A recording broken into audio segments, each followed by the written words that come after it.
turno a la magíster Graciela Ritaco, que es investigadora de la Academia Nacional de Ciencias de Buenos Aires y es especialista en Dionisio Areopagita y en el neoplatonismo ateniense. Nos hablará de Nix órfica. Si está Graciela, le invitamos a exponer. Sí, acá estoy. Un gusto estar acá. Vamos a hablar de la noche como divinidad femenina. Viene a cuento entonces replantearse el dilema que encara Plutarco acerca de qué es primero, si el huevo o la gallina. Pregunta que no ha perdido nada de su vigencia. Con cierta ironía, Plutarco está poniendo en cuestión los relatos cosmogónicos órficos en torno al huevo primigenio. ¿Qué es primero, el acto o la potencia? De ahí que sea válido indagar el rasgo femenino de la noche, cuya oscuridad la aproxima a la potencia. Seguimos en la misma línea que lo anterior. Lamentablemente no tendremos tiempo para presentar los antecedentes del tema en sus fuentes griegas que colocan a la noche como primigenia, o sea, un inicio marcado por la femineidad. Me limitaré a rescatar las razones que justifican el sitio que ocupa la noche en el desgranamiento progresivo de la unidad. Con esto quiero decir que a finales de la antigüedad se consideró necesario recapitular la herencia religioso-ritual del orfismo, a la que se sumó el aporte de los oráculos caldeos como trasfondo especulativo capaz de dotar de sentido a un modo de situarse en la vida. Los versos órficos van conformando un andamiaje derivativo que permite explicar teológicamente al cosmos y a las vicisitudes del alma humana. Los últimos académicos, apoyándose en las enseñanzas de Orfeo, nos han brindado una elaborada contextualización del proceso teogónico. El papel reservado para la noche alude a su femineidad primordial y a su injerencia en el proceso generador. Nix es la expresión de lo tremendo de la divinidad con toda su amplitud y su hondura. Lo primordial femenino está vinculado con el eterno fundamento primigenio de una manera distinta y más profunda que lo masculino, dice Valterotto. El filósofo alejandrino Limpiodoro pudo decir a finales de la antigüedad, siglo VI, que en todos los temas Platón tomó prestado de lo que develaron las canciones de Orfeo, pues Platón oscuramente señalaba en esa dirección. Ya había reconocido Proclo ya había reconocido también que toda la mistagogía griega es hija de Orfeo. La mitología se basa en la fantasía, que como Calipso despliega un velo o queda desdibujada tras una nube. En consecuencia, lo que expone el mito no es en absoluto manifiesto, sino indecible, aporreton. La vista, nos dice Olimpiodoro, no tiene un alcance suficiente para descubrir el sentido del mito, de modo que es necesario cerrar los ojos, mien, para contemplar aquella significación implícita en el mito. De ahí el famoso dictum órfico: hablaré a quienes es lícito, cerrad la puerta, profanos. La evasiva figura de la noche queda delineada mediante una decisiva complementariedad con un fanes bisexuado. Estamos en todo caso frente al pasaje de la unidad a la pluralidad, de manera que la noche aparece como la madre nutricia. El ámbito raigal que la caracteriza resulta sugerente porque señala el inicio de la fecunda alteridad, gónimos heterotes, metrique caegónimos pegue, es Damasio este.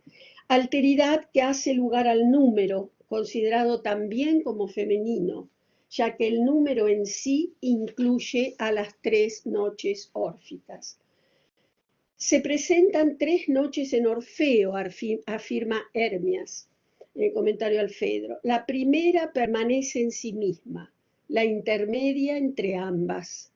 Y se dice que la primera vaticina, a la intermedia la llama Orfeo venerable, lo que es propio de la moderación. La tercera sale fuera y da lugar, dice Orfeo, a justicia. Poco antes de morir, Ciriano dictó en la Academia Platónica un curso para comentar el Fedro de Platón al que asistieron Hermias y Proclo. El resultado fue el comentario al Fedro de Hermias, que posiblemente sea una recopilación de las notas tomadas durante ese curso. Se expone allí un estrecho paralelismo entre Platón y las enseñanzas órficas, que fue prolongado luego en los comentarios de Proclo a otros diálogos platónicos. Como nos cuenta Hermias, Ciriano asimiló a la noche con el lugar supraceleste, sin color, sin figura, sin contacto, del Fedro platónico. Cuando en el mito del Fedro Platón habla de la llanura de la verdad, podría aludir en realidad a las noches órficas, en las que se encuentran las fuentes de la vida, dado que esa planicie es la potencia fecunda de las formas, sostiene Hermias. La comparación es ampliada por Proclo en la Teología Platónica 3, al hablar que el adyuton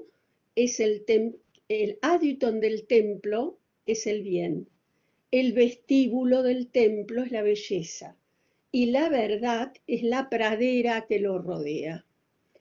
Pues la llanura de la verdad es el lugar supraceleste, ton hyperuranium topon, que Platón califica en el Fedro como usían tenontos usan, o sea, lo que existe realmente. A partir de esta fuente se despliegan una variedad de vidas, zoei, poikilen, ejon, pues desde allí se emiten formas divididas, múltiples ordenamientos, potencias fecundas. La noche órfica es así pródiga en fecundidad y productora, es lugar y sitio de acogida, hypodogen. Madre nutricia, es femenina y es causa, trae a la existencia y genera, envuelve, abraza, instala, mantiene, conserva. Como causa próxima, implicada en una división múltiple, ejerce una providencia particularizada sobre sus productos. Se trata de una divinidad incognoscible, agnostos, e indecible, afrastos, porque corresponde al sin color, sin figura y sin contacto del Fedro. En verdad es, dice Proclo, la vida imparticipable, ametoxoe, caracterizada por una existencia divina, hyparxintenteian, que es precisamente la vida según la potencialidad, Gesoe cataten dynamin. Cumple el papel de una medianía mesóteta que se arroja, se lanza hacia la multiplicidad, la diferenciación y el indescriptible desenvolvimiento de los mundos divinos. Con la noche se hace presente la divina alteridad, heterotes, que procede hacia la multiplicidad con sus variedades de seres y potencias. La díada que adviene al ser se manifiesta de manera completa, porque es la dynamis generadora de todo, o sea, la dynamis actuante, no la dynamis menesterosa. No se trata de la dynamis paciente, receptora, sino de la dynamis hacedora, de modo que resulta ser madre de la actualidad, energeia. Es evidente que estamos ante el despliegue de la multiplicidad a partir de la unidad. La divinidad de la noche reside precisamente en el hecho de servir de tránsito hacia la manifestación.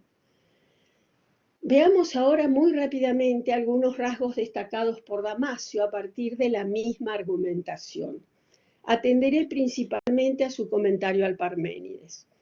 Damasio nos dice que Orfeo la llamó noche en cuanto ella está más allá del fulgor manifiesto de aquel cielo, sin color, sin figura, sin contacto. De alguna manera, la noche es imaginada como análoga al espacio vacío, ilimitado e invisible, la hora, pero es análogo por su lejanía y trascendencia. No es lo inferior, es lo superior. Compara entonces Damasio la sombra cónica que produce la tierra con la sombra también cónica de la noche. La figura cónica es apropiada porque culmina en un punto absolutamente indivisible, toameréstaton, desde donde el cono se prolonga y avanza, alargándose cada vez más por obra de la alteridad, cuando dispersa a la unidad en numerosas distinciones.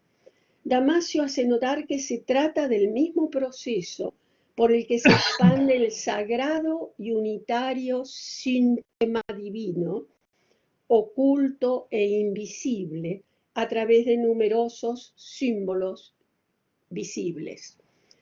Esto ocurre cuando lo oculto comienza a revelarse, al dividirse y parcializarse, mientras se va formando la figura cónica. De manera que cuando hablamos de la nocturnidad de la noche hacemos alusión a esto mismo. Razón por lo que la noche es, según Orfeo, la única divinidad femenina que tiene el privilegio de reinar. Seguramente en cuanto en ella están coordinados lo masculino y lo femenino. La noche es, como ya dijimos, el lugar fecundo desde donde las cosas se lanzan para mostrarse y hacia donde retornan por el llamado congregante, anaclécticos kai synagogos. La argumentación de Damasio gira en torno de la potencialidad de la dynamis, que es una medianía, mesotes, que reúne, aglutina, fusiona, pero ocultamente también discrimina. Por su resplandor, la alteridad desata la unión inteligible y la prepara para la compañía de la distinción. Sabiamente dice Orfeo que la divinidad nocturna es congregante y discriminante, pues la potencialidad de su naturaleza se abre tanto a la identidad como a la otredad. Por sus rasgos indecibles es llamada noche. Además, la vida es otro de los rasgos que peculiarizan a la noche en conjunción con su naturaleza femenina, teleiausía, y el número, también femenino. Las diosas, causas de procesiones, particiones y separaciones, merismón, kai diastaseon, expresan básicamente la vida. La vida es precisamente la diferenciación en proceso de consumarse, en todiacrinestai. La vida es la usía extendida, ektateisa, como potencia, o hacia la potencia, eis dynamin. La vida pura es la gestación, jodinusa, del acto, pero sin que esté actuando todavía. En definitiva, la dynamis es una energía anterior a la energía. Podríamos decir entonces que la potencia, sin ser movimiento, está animada por el tamborilleo de los latidos, exfisusai tuoikeio tuto sfigmoi, el tamborilleo de los latidos que surge con el aparecer de la vida. Para concluir, veamos cómo responde Damasio a la espinosa cuestión de la preeminencia o anterioridad de la divinidad femenina frente a lo masculino. Su respuesta se centra en mostrar las tres modalidades de la noche, desplegadas como potencialidad mediadora que permite el surgimiento de todo. Damasio se sirve del verso órfico, pues él mismo a su propia hija privó de la flor de la mocedad, refiriéndose a la alteridad inteligible que es hija y esposa del Padre. En definitiva, la negrura de la noche está antes de la aparición de todo, incluso precede a los dioses olímpicos. O dicho con las palabras de Damasio, el número es anterior al continuo, synechus. Es decir, la divinidad femenina precede a la manifestación por su capacidad generadora, que si bien es discriminante y divisiva, no deja de mostrar también un poder de asociación capaz de asegurar la continuidad de las partes. Con esto muestra una faceta masculina que indica la complementariedad femenino-masculina íncita en la misma noche. De algún modo, cada una de las 3 noches órficas pareciera ejercer una cierta función.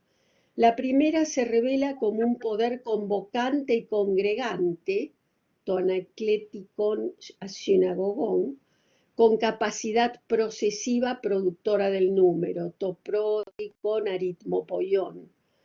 En la segunda instancia se celebra su poder convocante como sostenedor, mantenedor, synogikon.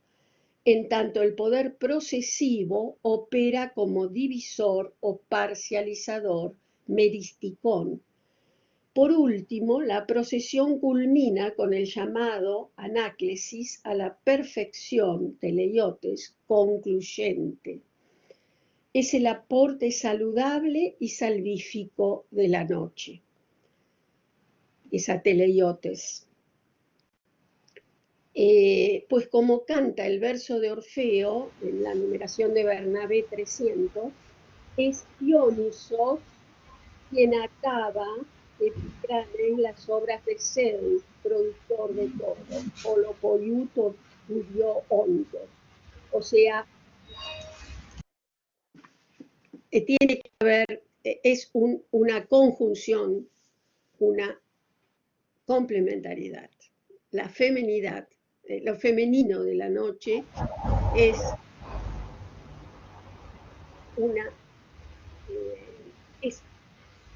la noche es discriminante, es divisoria, divide para producir parcialmente las cosas, pero ella misma no está dividida. Bueno, lo hice tan breve porque tenía mucho miedo de pasarme el tiempo. Bueno, muchas gracias. Dejé muchísimo fuera. Bueno, era un poco el formato de esta jornada, son 15 minutos. No sé cuánto dure. Sí, sí. Ya nos pasamos. Juan Bautista, ¿me escuchas? Sí, no, sí. Es que he tenido problemas antes con el micrófono, ahora parece que he logrado ya resolverlo. Entonces, bueno. Si te parece, hola Graciela, si te parece, contestar igualmente, contestar rápidamente a la pregunta que me hizo Andrea o no hay tiempo. A ver, en realidad no hay tiempo. Si podés ser Vale, breve, pues nada. Ya que tenés el micrófono, si lo podés decir sucintamente, bienvenido. Sí, pero sucinto, en dos palabras. Sí, quiero recordar que me preguntaba la posible influencia o presencia de Daena en Sohrawardi. Como sabemos, Sohrawardi efectivamente es un autor musulmán que intentó rescatar el zoroastrismo para insertarlo en el propio Islam. Personalmente nunca he encontrado algo parecido a la figura de la Daena en Sohrawardi. Por lo tanto, en un principio yo no lo veo claro.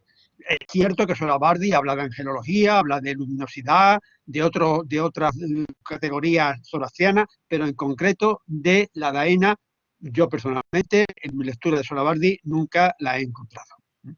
Muchísimas gracias, José Antonio. Bueno, continuamos, porque si no, acá agradece la doctora Andrea De Vita. No nos queda tiempo para el espacio del segundo bloque, el espacio de preguntas. Continuamos entonces con la exposición de la doctora María José Binetti, que es investigadora del CONICET y trabaja en el Instituto de Investigaciones en Estudios de Género de la Universidad de Buenos Aires. Va a leer el trabajo sobre los misterios eleusinos en la matriz de la civilización europea. Gracias a todos, espero que se me vea y se me escuche bien. Gracias a Juan Bautista Nante y a Francisco García Bazán, mi gran maestro, que espero que me esté escuchando y ya lo saludaré, si no luego. Gracias por esta invitación. Yo un poco llego a esta temática desde mi pobre conocimiento a partir de la filosofía feminista, es decir, haciendo teoría contemporánea, pensamiento contemporáneo, que es un poco a lo que apuntaban antes, ¿no? El pensamiento feminista es un gran resignificador de toda esta temática. Y vuelve a esta temática desde algunos supuestos, ¿no? Yo tomo los misterios eleusinos, en concreto la díada Demeter Perséfone, que Kerenci y Jung mencionan o describen como un arquetipo, es decir, una fuerza de realización. ¿Qué significa este arquetipo? En primer lugar, yo creo que Demeter Perséfone hay que entenderlo no como dos sustancias independientes, ¿no? Sino como un único principio, una identidad relacional o una identidad diferencial que expresa el dinamismo mismo de la divinidad en su propio nacimiento, en su propia generación. A esto apunta el verbo gignomai, ¿no? Como generación y como nacimiento. Demeter, Perséfone son el lugar del origen, el origen matricial, y expresan ese diferir de la divinidad en su propio devenir, en su propia emergencia. Algo como esta idea del nacimiento de Dios como la rueda de Dios que después reaparece en la modernidad, que está expresada en este arquetipo.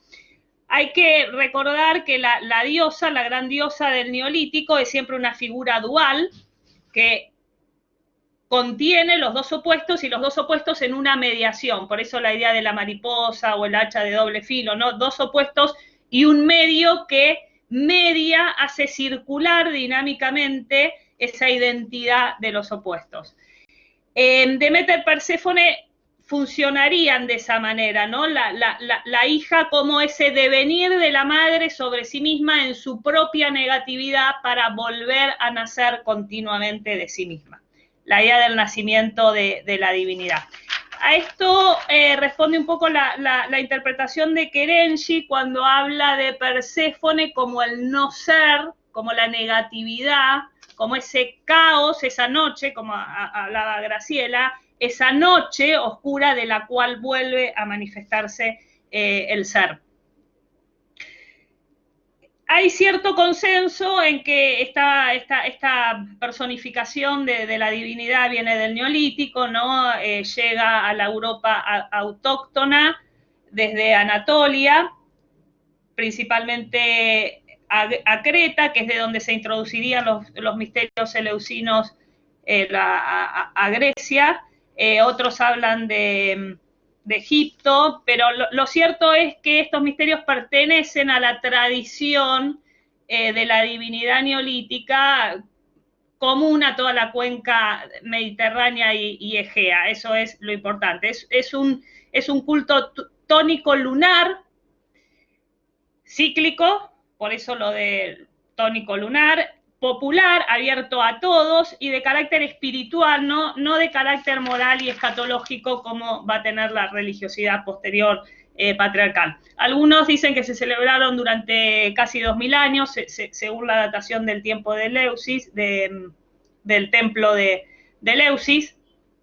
Lo cierto es que estos misterios constituyen la versión griega de los cultos a la fertilidad propios del neolítico agrícola. Tienen un sentido agrícola, tienen un sentido también cívico, un sentido espiritual. No voy a hablar de la celebración en sí, me voy salteando para ir más rápido. Lo que sí voy a decir es que el centro de la celebración eleusina era el nacimiento de un niño que consumaba la celebración. Después de 3 días, justamente 3 días, ¿no? Que son los 3 días que tarda la luna en aparecer, donde volvía la luna, volvía la naturaleza, volvía el grano a aparecer en la tierra y vuelve el iniciado a la unión con la divinidad y a asegurarse una vida feliz. ¿Cuál es el sentido entonces de los misterios? Yo creo que los misterios expresan la esencia de la conciencia religiosa primitiva, que es la afirmación de la vida. La afirmación de la vida, la voluntad de la vida en unidad con su matriz inagotable y en permanente regeneración. Por eso son cultos de la fertilidad, de la fecundidad, que celebran esa energía vital. La iniciación permitía comprender la vida y la muerte como las dos caras de un continuo. Es esta idea de continuidad cíclica y circular, mediada por el Hades como esa instancia de negatividad, de oscuridad, de noche, si se quiere, como mencionaba Graciela, que era tumba y seno a la vez. La diosa es seno y es tumba, y es templo de celebración y de regeneración. Eleusis significa la afirmación intrínseca de la vida legitimada en sí y por sí misma, en su propio dinamismo naciente. Lo que el misterio celebra es la condición natal, material y finita de la existencia, su fecundidad y multiplicación inagotable. El alma primitiva se aferra a esta vida e insiste en su continua renovación. Su voluntad original es vivir, que todo viva, y después de morir volver a nacer en este mundo como renace la tierra, la luna, el cereal y demás. Yo creo que el sentido eleusino, en esto coinciden varios intérpretes, es la afirmación de esta vida, de la felicidad en esta vida, porque no hay otra vida, no hay promesa de inmortalidad en Eleusis, ni de resurrección, ni de transmigración del alma, ni de expiación de una culpa, porque no hay castigo, no hay pecado. Entonces, lo que hay en Eleusis es la voluntad de vivir. Estos misterios están en la raíz de la cultura occidental. Pensemos en la concepción del mito que va a retomar Platón, del misterio, de lo místico. El gnosticismo toma esta idea de Sofía y la regeneración del alma, de los misterios eleusinos. Yendo un poquito más lejos, yo creo que el concepto de psique, que significa etimológicamente mariposa, proviene de esta cultura matricial de la diosa, como energía en permanente regeneración, esta idea de la psique mariposa. La idea de reminiscencia como circularidad, esta idea platónica de reminiscencia como circularidad, como algo que vuelve a la luz después de haber estado oculto, después de su negatividad. Y me pregunto yo, ¿no?, si esto no tendrá también que ver con la usía, el concepto de usía como toti eneina, en el sentido de, como lo toma Hegel después, esa idea de reflexividad del ser sobre sí misma que emerge de su propia negatividad. Esto es lo que significa la diada Demeter-Perséfone, ¿no? El nacimiento de ese volver sobre sí mismo en permanente generación. Esto es resignificado con la avanzada patriarcal, que yo creo que invierte el sentido arquetípico. En lugar de la afirmación inmanente de la vida por la vida misma, lo que tenemos es su negación trascendente. El nacimiento es caída de la trascendencia, es degeneración específicamente de una perfección ideal que ya no se tiene. Esta avanzada patriarcal se va dando lentamente a partir del 5000, 6000, sigo acá a Gimbutas, como mencionaban antes al principio, y va resignificando profundamente lo que es la cultura de la Europa autóctona matricial, y la va suplantando por una cultura indoeuropea, bélica, celestial, con una organización social patriarcal y demás. El Zeus tónico, que nació en la caverna cretense, era hijo de Rea, se convierte ahora en el Zeus solar, padre del Olimpo. El continuo vida-muerte fue reemplazado por un paradigma dualista, esto es lo central, dualista y lineal, donde de la vida se pasa, hay un último fin, que es la eternidad. El inframundo abandonó el sentido de lugar feliz que tiene en Eleusis para convertirse en un lugar sombrío, fantasmal. Esto ya está en el Gilgamesh, está en Homero, ¿no? Cómo se va convirtiendo en un infierno en el sentido infernal cristiano. Y el dualismo es consistente con este reparto que se hace Zeus, el Hades y el Hades de el inframundo y el mundo, ¿no? Un claro dualismo frente a lo que era el dinamismo circular inmanente y el continuo vital de la diosa. Desde el punto de vista político, bueno, ahí está Atenas, como Atenas fue también, Atenas toma los misterios eleusinos como parte de su identidad nacional, y ahí aparecen una serie de elementos también que no tienen que ver con el culto original. El vitalismo telúrico entonces se va perdiendo en función, a favor de un celestial más allá puramente inmaterial. Acá aparece una resignificación de todo, no tengo mucho tiempo de leer. Al continuo inmanente y circular Deméter Perséfone le sucederá una trascendencia dualista criminalizadora y moralizante de la existencia. Aparece otra connotación incluso del misterio como algo puramente espiritual para una élite, mientras que los misterios eleusinos eran una celebración de éxtasis hasta sexual y abiertos a todos. No había concepto de culpa. Fue entonces cuando el inframundo se hizo infierno, el nacimiento se convirtió en degeneración, la mujer devino la Pandora de todos los males, y los hijos de su seno se convirtieron en espectro. La ruptura de esta díada original, para mí es crucial entender esto, que el origen del patriarcado no es la oposición varón-mujer, tal como la presenta el pitagorismo, ¿no? La tabla de los opuestos, lo femenino y lo masculino.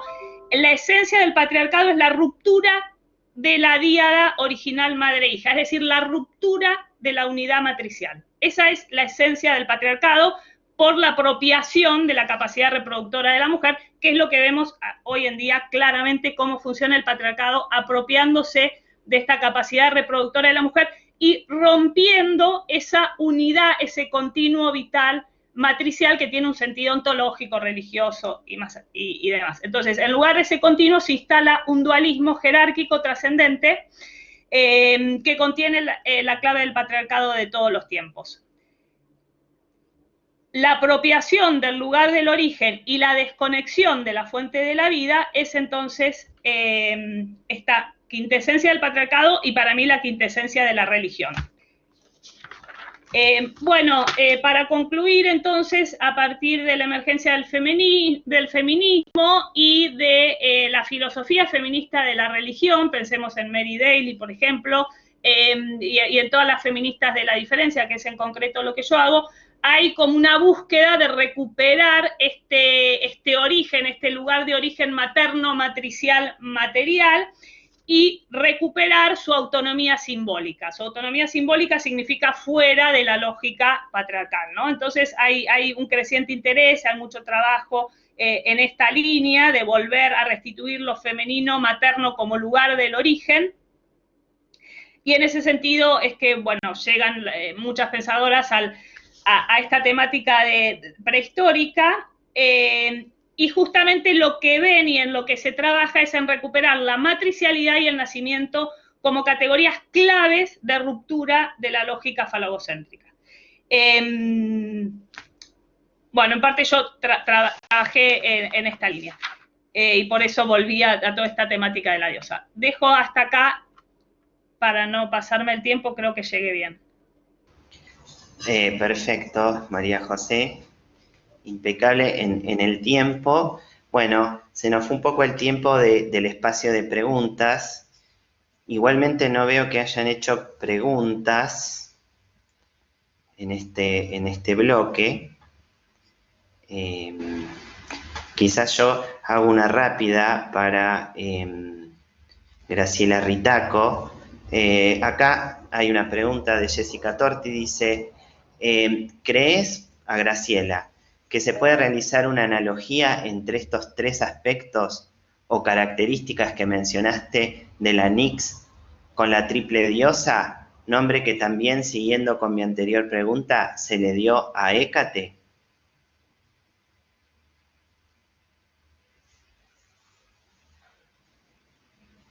Yo creo que, contestándote, Jessica, de algún modo también me gustaría aportar para lo que acaba de decir María José, Mi trabajo está basado en pensadores, en filósofos del siglo V o VI después de Cristo, que a su vez reproducen, exponen fuentes, ponen a la luz fuentes escritas que son posiblemente del siglo V o VI antes de Cristo. El planteamiento de una matricidad biológica en el sentido más llano y básico del bios, que no es la Zoe es otra cosa, es a partir de milenios y milenios, no condicen, son dos maneras de conceptualizar que la antiquísima de los milenios matriarcales es una suposición, fuentes no hay. En cambio, vemos lo que supuestamente es un dominio patriarcal expresado en términos absolutamente amplios que no tienen nada de fálico. Eso es un aspecto. Ahora, tiene que ver con tu pregunta, Jessica, porque la triplicidad es la característica de la que se viene hablando toda esta mañana. Esa triplicidad se repite en distintos ámbitos y jerárquicamente en distintos niveles.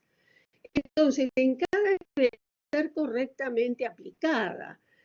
El caso de Hécate es correcto en un nivel posterior al de la triplicidad de la noche. Es correcto, pero analógicamente, no es idéntico.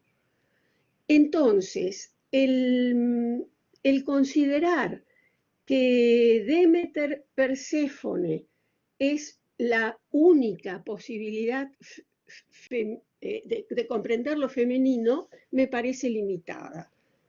La triplicidad la podemos ubicar en planos anteriores que nada tienen de fálicos y sin embargo tampoco son un feminismo combatiente. No sé si quedó claro lo que respondí.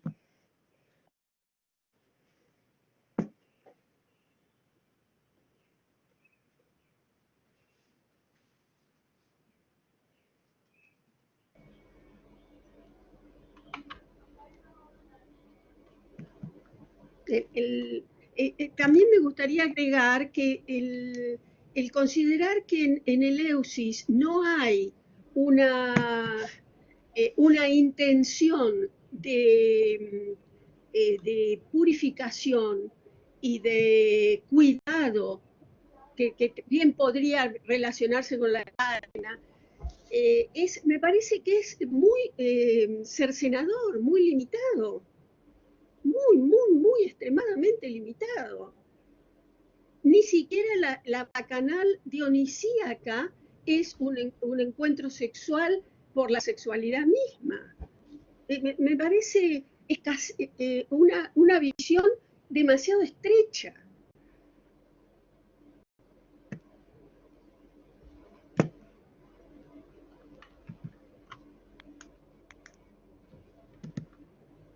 Es decir, la comparación con la noche no viene al caso, nada que ver, no tiene nada que ver. No tiene sonido, Juan, no sé si soy yo o... Sí, no, pues, me lo saqué. No, María José, si te parece hago la pregunta de Mariano Troyano y si querés dar un espacio breve también al comentario de Graciela. Dice, ¿podés por favor ampliar lo expuesto de la ruptura original madre-hija y apropiación de la fuerza reproductiva de la mujer? Bueno, históricamente el patriarcado, histórico-políticamente el patriarcado nace de la apropiación de la fuerza reproductora de la mujer y simbólicamente aparece la mujer de ser lo femenino, de ser lugar de origen a ser lugar de degeneración. Esto es claro con la idea de pecado original y se instala entonces un modelo dualista de trascendencia que una cosa es el padre como origen, un padre espiritual trascendente que eyecta al mundo, lo arroja de la nada, y otra cosa es el modelo ontológico que aparece, que se ve en la matricialidad como lugar inmanente de desdoblamiento y de partición, parición del origen. Es decir, son dos concepciones ontológicas. Así lo ha trabajado el feminismo, Lucy Irigaray, por ejemplo, es la autora que yo más sigo, pero todo el feminismo en general, y a mí me parece que es un paradigma ontológico muy claro. Una cosa es un principio trascendente que eyecta el mundo de la nada, otra cosa es un principio inmanente que en su propio desdoblamiento originario, en su propio diferir, afirma el mundo en su propia inmanencia. Por eso, en un caso el nacimiento es lugar de afirmación inmanente, en otro caso el nacimiento es lugar de caída. A eso me refería. No es que no haya purificación en el eusis, había purificación, pero una purificación accidental, de culpas accidentales. No hay el lugar de nacimiento como lugar de caída. Eso es inconcebible para la conciencia primitiva, que es celebratoria de la vida en sí misma. Eso es lo que yo quise decir. La voluntad de la conciencia religiosa primitiva es afirmación de vida en su propia raíz. En cambio, el desplazamiento que hace el patriarcado o el falocentrismo es claro, hay una vida más allá que es la auténtica, esta es degeneración. Es claramente una resignificación del principio materno por su propia degeneración. Eso es lo que yo quise decir ontológicamente. Hay más elementos históricos, seguramente los hay, pero bueno. Bueno, le recuerdo a Oscar Iglesias si puede escribir las preguntas. Me parece que no tenemos más tiempo, lamentablemente, tenemos que seguir avanzando y pasar al segundo bloque. Así que le llamamos a la doctora Marta Leso. Muchas gracias. Acá todos comentan, felicitan tanto a Graciela como a María José. Así que muchas gracias. Entonces, como les decía, vamos